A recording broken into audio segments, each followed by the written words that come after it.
හොඳ නරක දෙක හඳුනා ගන්නේ කොහොමද?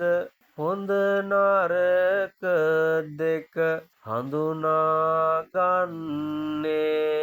කොහොමද? යම් කිසිවෙකුට හොඳ යයි සිතුනාට තව කෙනෙකුට නරකක්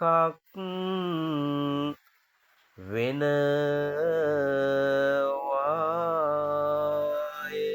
හොඳ නරක දෙක හඳුනාගන්නේ කොහොමද? හොඳ කරාම ඇතැමෙකුට හොඳයි. හොඳ කළාම තව කෙනෙකුට නරකයි. හොඳ නරක දෙක කෙසේ බෙදාගන්නේද? ඊටාම අපහසුතාවයක් ඇතිවෙන හොඳ නරක ගැටලු විසඳ ගැනීමට අපහසු. එහෙත් හොඳ නරක දෙකක් ඇති බව අපි දනිමු. හොඳ කියන මාතෘකාව ගත්තම හොඳ කියන කතාව හොඳයි කියලත් යම් දෙයක් කළාම එය හොඳයි කියලත් අපි භාවිතා කරනවා.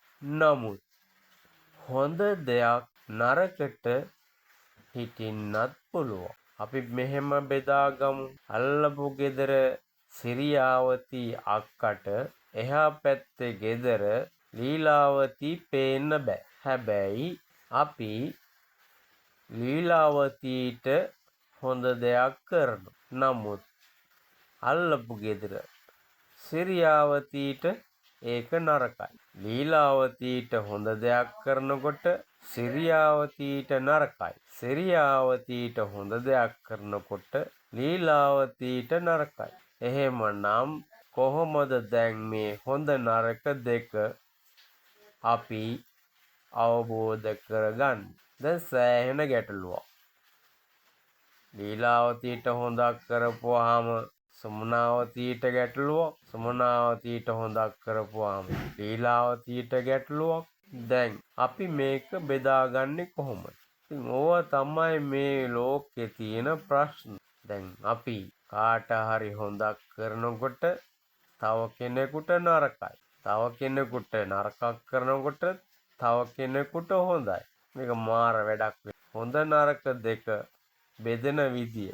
ඒ කියන්නේ මේ හිත තමයි තියෙන එකම ගැටලුව. හිත තමයි මේ වෛරය ඇති කරන්නේ. ලීලාවතීට හොඳයි, සුමනාවතීට නරකයි.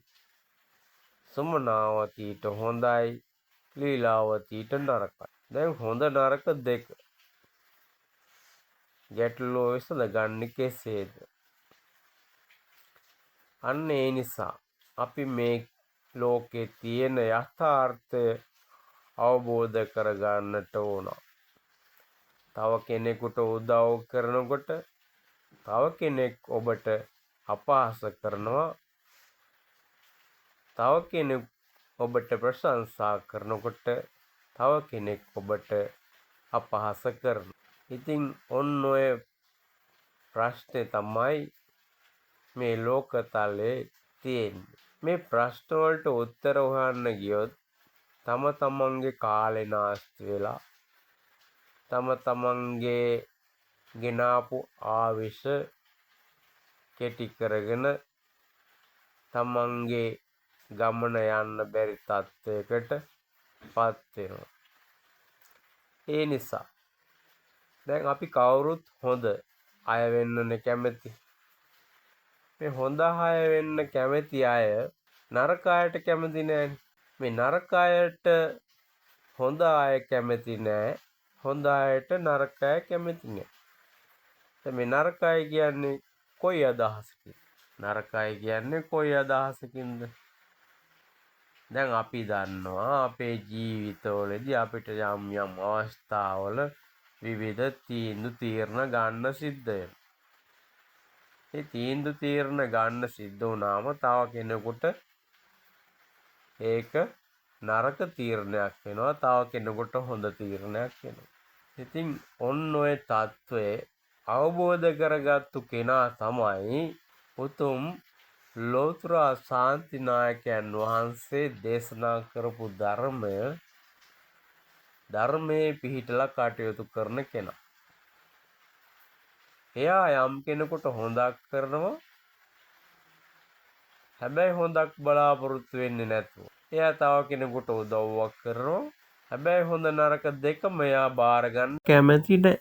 ඒ නිසා මේ ලෝකේ හොඳ නරක කියලා දෙකක් තිබුණට ප්‍රායෝගිකව ඒක බෙදා ගන්නට බැරි අසමතුලිත ප්‍රශ්නයක් බවට පත් වෙලා තියෙනවා.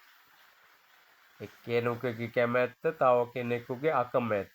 එහෙමනම් අපි තේරුම් ගන්නට ඕන මේ සමාජයේ කිසිවෙකුට හොඳක් කරලා හොඳක් අහන්නත් හොඳක් කරලා නරකක් අහන්නත් සිද්ධ වෙන අවස්ථා. හොඳක් කරපුවාම හොඳක් අහන්න බැරි වෙන අවස්ථා තියෙනවා. නරකක් කළා සමහරුන්ගෙන් හොඳ අවස්ථාවක් කියලා අහගන්න පුළුවන්.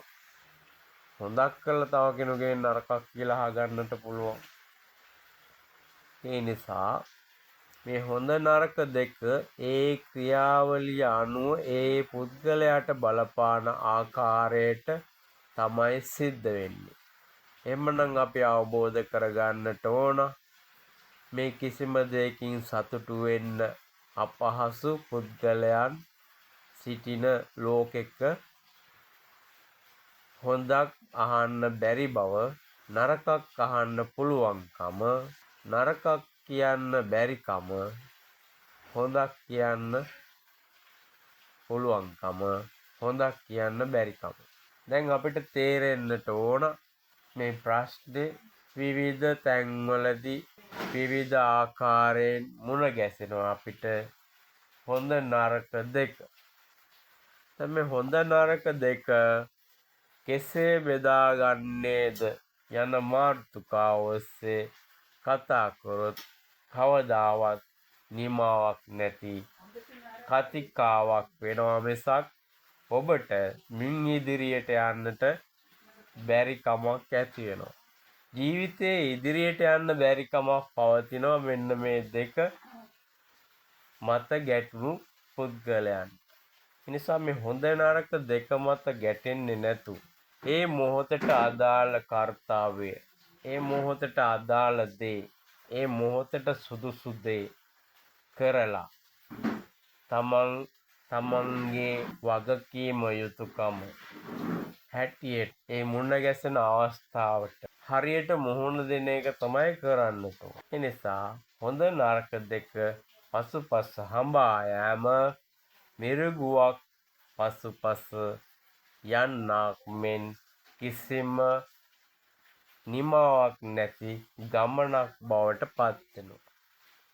ඒ නිසා හොඳම දේ තමයි ඒ මොහොතට නිශ්චිත අවස්ථාවට ගැළපෙන පරිදි හැඩ ගැහිලා නම්‍යශීලී වෙලා ඒ කටයුත්ත සාර්ථක කරලා අවසන් කරලා තමන්ගේ ගමන් යන එක.